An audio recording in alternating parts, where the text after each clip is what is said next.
महाभारत काव्य में एक प्रसंग के अनुसार नल और दमयंती की कथा महाराजा युधिष्ठिर को सुनाई गई थी। युधिष्ठिर को जुए में अपना सब कुछ गंवाकर अपने भाइयों के साथ 12 वर्ष के वनवास तथा 1 वर्ष के अज्ञातवास पर जाना पड़ा। इस वनवास के समय धर्मराज युधिष्ठिर के आग्रह करने पर महर्षि बृहदस ने नल दमयंती की कथा सुनाई।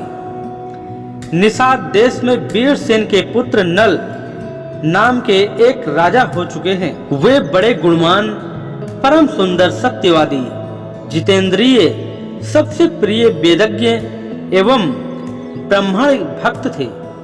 उसकी सेना बहुत बड़ी थी। वे स्वयं अस्त्र विद्या में बहुत निपुण थे। वे वीर योद्धा, उदार और प्रबल पराक्रमी भी थे।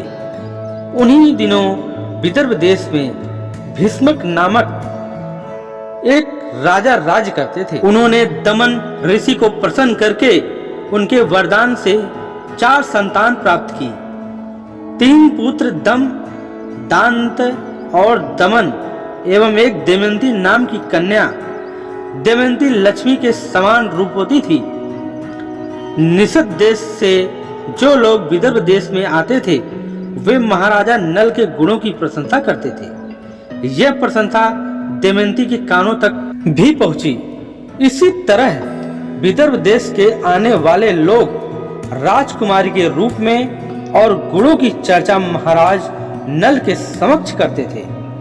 इसका परिणाम यह हुआ कि नल और दमयंती एक दूसरे के प्रति आकर्षित होते गए। दमयंती का स्वयंवर हुआ जिसमें न केवल धरती के राजा बल्कि देवता भी आ गए। नल भी स्वयंवर में जा रहा था। देवताओं ने उसे रोककर कहा कि वे स्वयंवर में न जाएं। उन्हें यह बात पहले से पता थी कि दमयंती नल को ही चुनेगी। सभी देवताओं ने भी नल का रूप धरकर वहां पहुंच गए। स्वयंवर में एक साथ कई नल खड़े हो गए थे। सभी परेशान थे कि असली नल कौन होगा, लेकिन दमयंती जरा भी विचलित नहीं हुई। उसने आंखों से ही असली नल को पहचान लिया। सारे देवता ने भी उनका अभिवादन किया। इस तरह आंखों से झलकते भाव से ही दमयंती ने असली नल को पहचानकर अपना जीवन साथी चुन लिया। नौ दमयंती को देवताओं का आशीर्वाद प्राप्त हुआ। दमयंती निषद नरेश राजा नल की महारानी बनी। दोनों बड़े सुख से समय बिताने लगे। दमयंती पवित्राओं में शिरोमणि थी। अभिमान तो उसे कभी छू भी न सकता था। समय अनुसार दमयंती के गर्भ में एक पुत्र और एक कन्या का जन्म हुआ। बच्चे माता पिता के अनुरूप ही सुंदर रूप और गुण से संपन्न थे। समय सदा एक सा नहीं रहता। दुख सुख का चक्र निरंतर चलता ही रहता है। वैसे तो महाराजा नल गुणवान, धर्मात्मा तथा पुण्य श्लोक थे, किंतु उसमें एक दोष था। वे जुआ खेलते थे।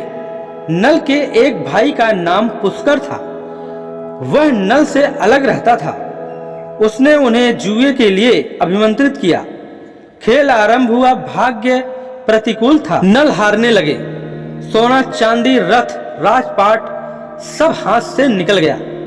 महारानी दमयंती के प्रतिकूल समय जानकर अपने दोनों बच्चे को विदर्भ देश की राजधानी कुंडिनपुर भेज दिया। इधर नल जुए में अपना सर्वस्व हार गए। उन्होंने अपने शरीर के सारे वस्त्र भूषण उतार दिए। केवल एक वस्त्र पहनकर नगर से बाहर निकले। दमयंती ने भी मात्र एक वस्त्र साड़ी में पति का अनुसरण किया। एक दिन राजा नल ने सोने के पंख वाले कुछ पक्षी देखे। राजा नल ने सोचा यदि इन्हें पकड़ लिया जाए तो इनको बेचकर निर्वाह करने के लिए कुछ धन कमाया जा सकता है। ऐसा विचार कर उन्होंने अपने पहनने का वस्त्र खोलकर पक्षियों पर फेंका। पक्षी वह वस्त्र लेकर उड़ गए। अब राजा नल के पास तन ढकने के लिए कोई भी वस्त्र न रह गया। नल अपनी अपेक्षा दमयंती के दुख से अधिक व्याकुल थे। एक दिन दोनों जंगल में एक वृक्ष के नीचे एक ही वस्त्र में से तन छिपाए पड़े थे। दमयंती को थकावट के कारण नींद आ रही थी। राजा नल ने सोचा, दमयंती को मेरे कारण बड़ा दुख सहना पड़ रहा है। यदि मैं इसे इसी अवस्था में यहीं छोड़कर चल दूं, तो भी यह किसी तरह अपने पिता के पास पहुंच जाएगी। यह विचार कर उन्होंने तलवार से उसकी आधी साड़ी को काट लिया और उसी से अपना तन ढककर तथा दमयंती को उसी अवस्था में छोड़कर वे चल दिए। जब दमयंती की नींद खुली तो बेचारी अपने को अकेला पाकर बहुत रोने लगी।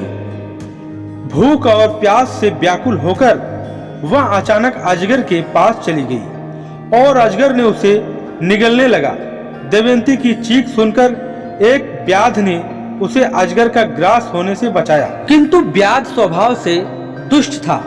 उसने दमयंती के सौंदर्य पर मुग्ध होकर उसे अपनी काम वासना का शिकार बनाना चाहा। दमयंती उसे श्राप देते हुए बोली, यदि मैं अपने पति राजा नल को छोड़कर किसी अन्य पुरुष का चिंतन किया हो तो इस पापी व्याध के जीवन का अभी अंत हो जाए।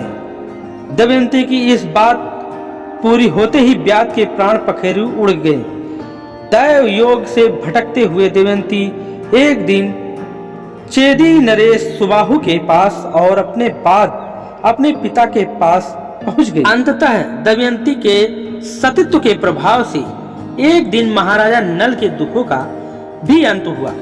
दोनों का पुनः मिलन हुआ और राजा नल को उनका राज्य भी वापस मिला। नमस्कार मित्रों, कहानी यहीं समाप्त होता है। अगर कहानी आप लोगों को जरा से भी अच्छी लगी हो तो मेरे वीडियो को लाइक कर देना और चैनल को सब्सक्राइब कर देना, ताकि नेक्स्ट वीडियो आप लोगों के पास आसानी से पहुंच सके। तो मिलते हैं दोस्तों नेक्स्ट वीडियो में, तब तक के लिए धन्यवाद।